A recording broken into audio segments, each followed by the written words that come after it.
My name is Rick Svetkov. My call sign is Comrade. I've been flying the F-104 for 20 years.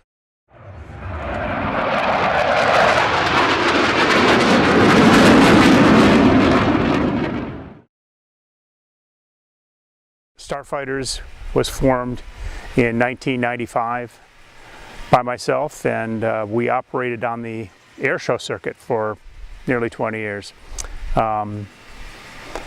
About 10 years ago, we were given the opportunity to come out to Kennedy Space Center and do some initial research and development flights. We officially received a permanent tenant Space Act agreement in 2009.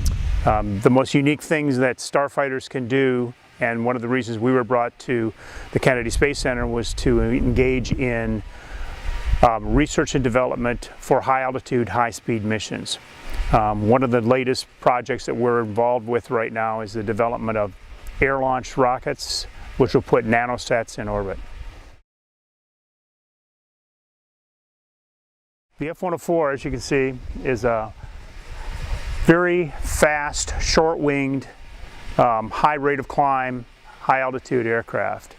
It has a top speed in excess of Mach 2.2 and has a service ceiling well in excess of 65,000 feet, with a zoom climb ceiling in excess of 100,000 feet. I chose the F-104 primarily because it was at the time still an active duty aircraft with NATO over in Europe, which meant there would be a lot of additional parts and pieces that I could get for the aircraft for operation.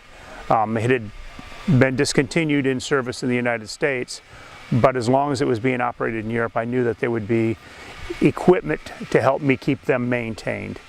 That, along with the fact that it performed with the top military fighters as far as performance, made it a great air show airplane, and obviously a very good research and development platform for NASA. Further, NASA had actually used the F-104s from the mid-60s until the mid-1990s. So it had a definite relationship with NASA and the future relative to commercial space. One of the most important reason, again, I kind of touched on it a little bit, was the fact that the aircraft has such a high rate of climb, high capability in speed and altitude.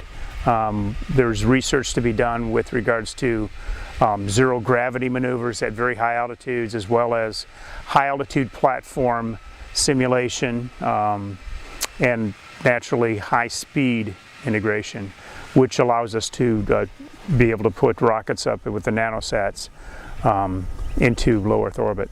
Very unique aircraft with the actual performance capability.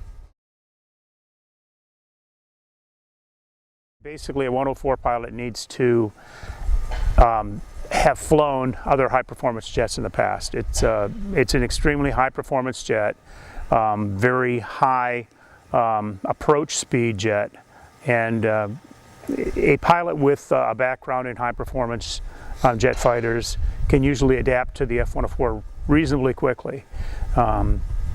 The biggest thing with the aircraft, obviously, is the fact that because it's a very short-winged fighter, you have to watch your speeds, you have to watch your maneuvers with the aircraft so you don't get yourself in trouble. The biggest areas probably would be in the hydraulic regime. It has two hydraulic systems, and they are maintained at a very high rate.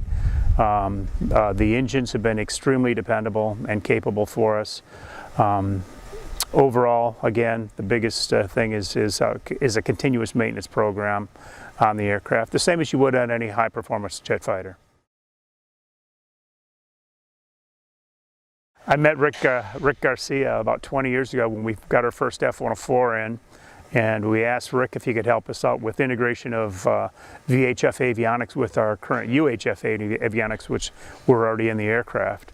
And he graciously helped us and became one of our corporate sponsors that we've been working with for the last 20 years. We've always been able to go to Rick when we had questions about avionics and various items within the operation of the aircraft. want to give a special thank you to Rick Garcia at Gulf Coast Avionics, as well as Aeromo magazine.